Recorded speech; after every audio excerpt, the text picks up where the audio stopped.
وأذان جاهزة. شكرا.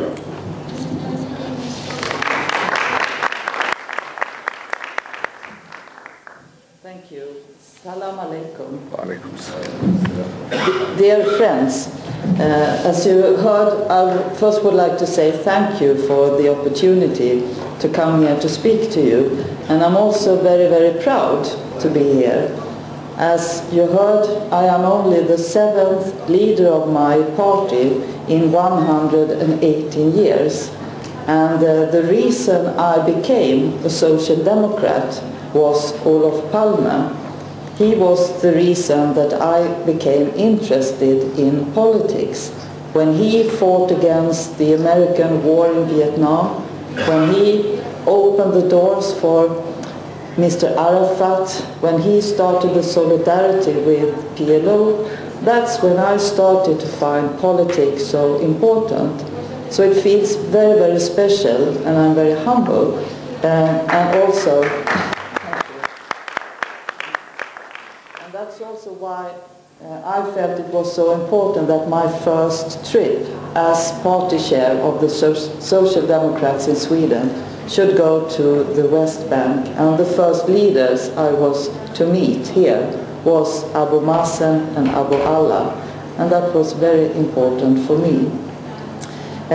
This is my first official visit outside the European Union, as I said. And my predecessor as party leader, Mr. Olof Palme, as I said, he once said something very important.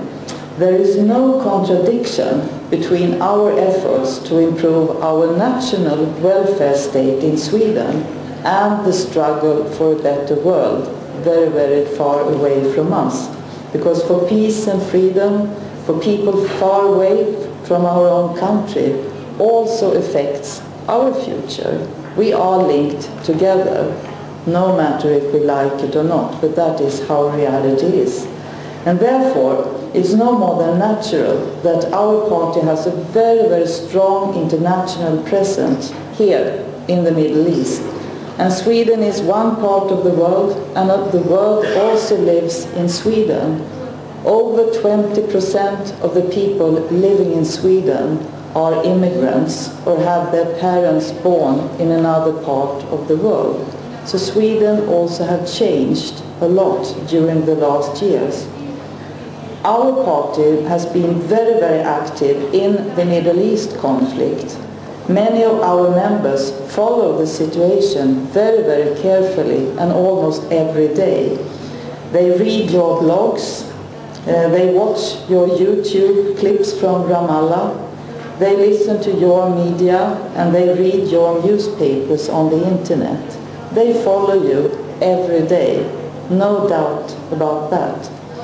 Members of the Social Democrats have also been very active in peace talks, study visits, humanitarian aid projects, academic programs, party-to-party projects. So we feel really at home when we meet our friends from the Palestinian parts of the world.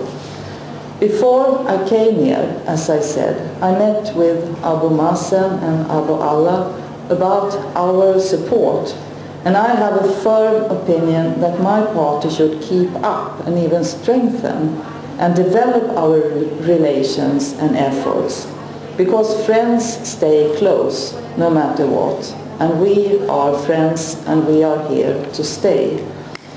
But the FATA also has an internal lesson to learn, and we have talked about that a lot today, me and Abu Allah.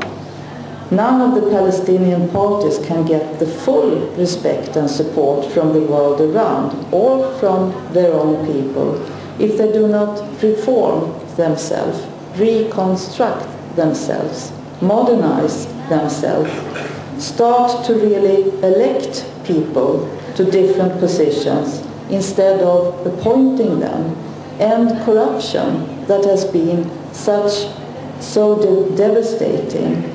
And I would also like strongly to encourage more women and more young people to take part and also to get top political positions.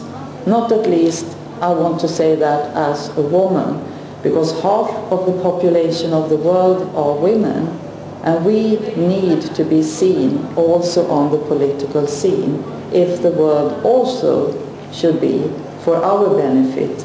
If we need more equality and more justice, we also need more women in politics. Do I get an applaud for that?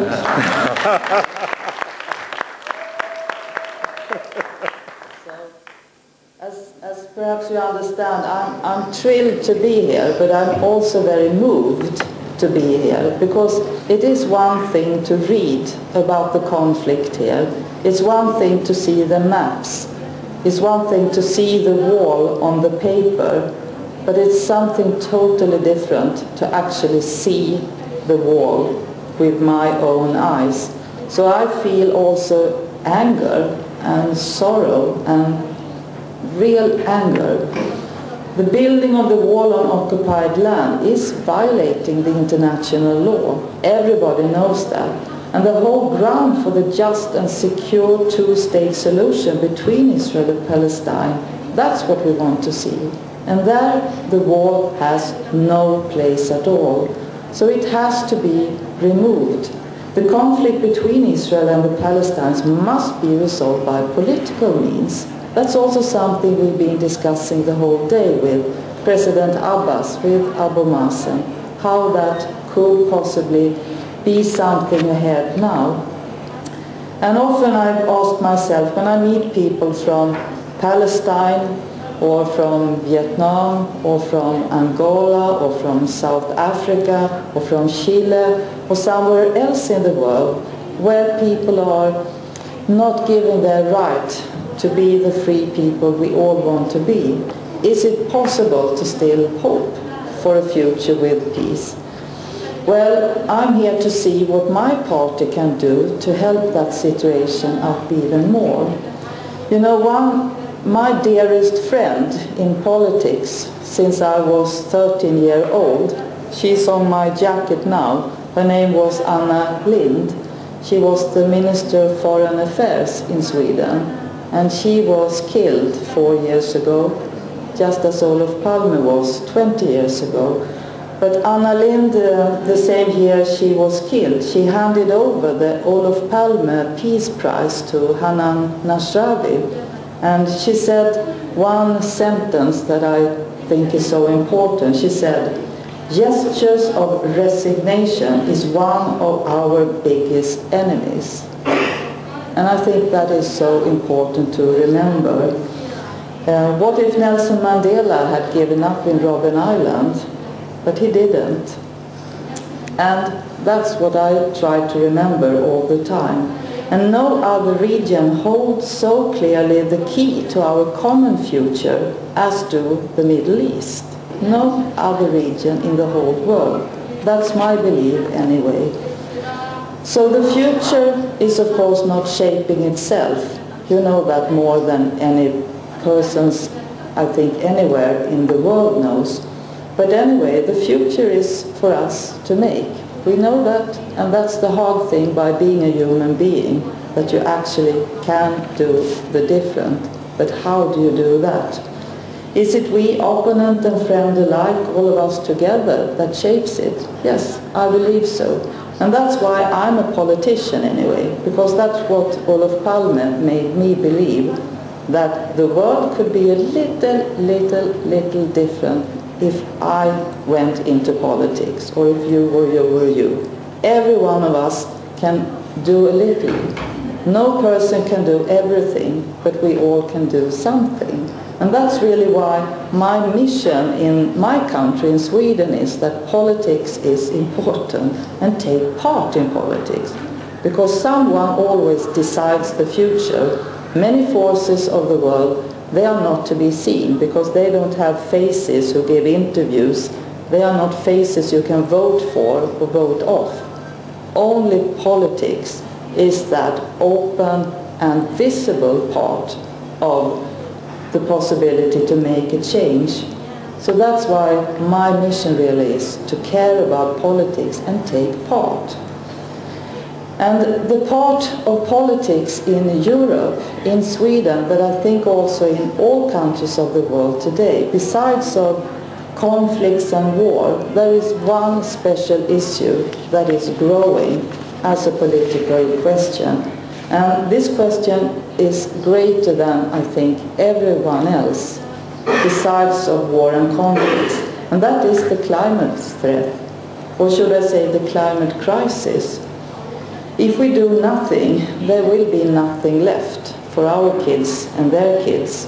And this is the thing politicians all over the world now must deal with. Natural catastrophes related to global warming have dramatically increased the awareness in the world that action is needed and needed now. And we desperately need a global political leadership. Glaciers are melting, deserts are expanding, sea levels are rising, threatening entire communities, environmental pollution and shortage of water, and you know what shortage of water mean to everyday life. They are creating new conflicts all over the world every day. The world's first climate refugees, they have already left their homes. Today the scientists agree that it is the emission caused by human activity that is to blame. So since it is we together, the human beings, that have caused the problems, and especially the rich world has caused the problems that the poor people are now suffering from, it's up to us now to find solutions. And this is, I think, the question that more than anyone else in Europe are on the agenda now. So to keep up the concentration from the international world, both concerning the war and the conflicts, but also try to understand that the climate change will threaten everything that is conditions for living on Earth. This is the means that politics must deal with now. So all countries' economies and all countries' environments are so closely interrelated nowadays. Political turbulence or budget deficit or air pollutions in one part of the world absolutely directly affects every other part of the world. So employment and welfare, security and peace depends on decisions in boardrooms overseas. So we want fair trade, we want to combat poverty, and when the market is global, politics must be global too. This requires international cooperation at the political arenas that we have. And if we don't have those arenas, we have to start to invent them now. We need politicians and leaders in both Palestine, in Israel, in Sweden to engage in and contribute to these dilemmas also. And of course they do. But just imagine how much more energy that could be put into these tasks if it wasn't for the conflict, if it wasn't for the war. And that's why I'm here. Peace is gained together or all will lose. I think you know that. And peace requires compromises, not revenge. Peace requires tolerance, not hate. And peace requires cooperation, not battle. This is not easy. This is hard. But this, I think, is the only way to go. When I leave here today, I will again walk past the wall outside because I really want to see it. And tomorrow we will go to Jenin and to Kalkilia and also see the conditions on everyday life here in the West Bank. And I understand that it takes a lot to live with this insult, with this offense, with this injustice every day, every hour of every day, and still nourish hopes and dreams of freedom or justice or peace. And I understand that it takes a lot to pay the already very high price of this conflict and still believe that peace is possible.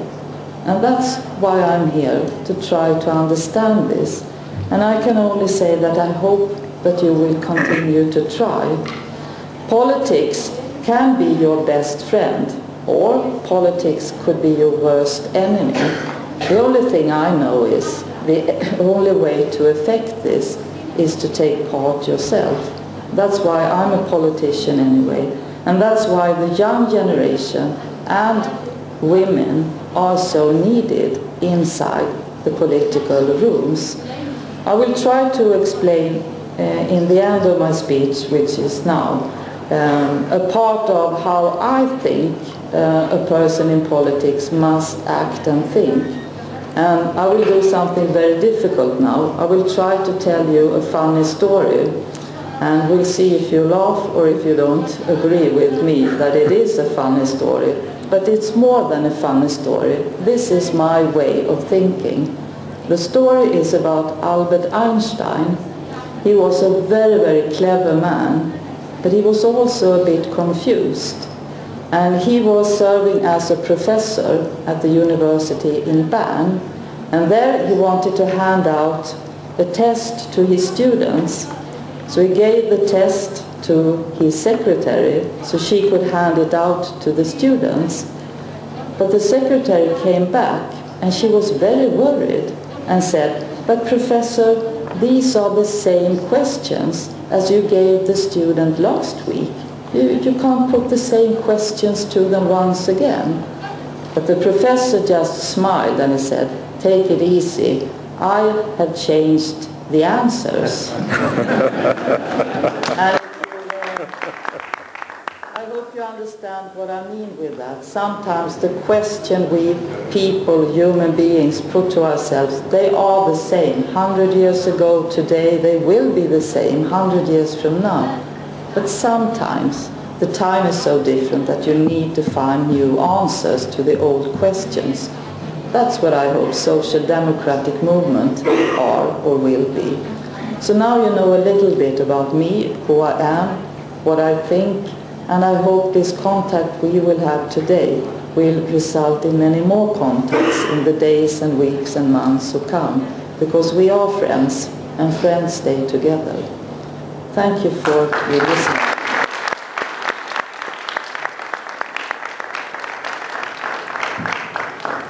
Thank you.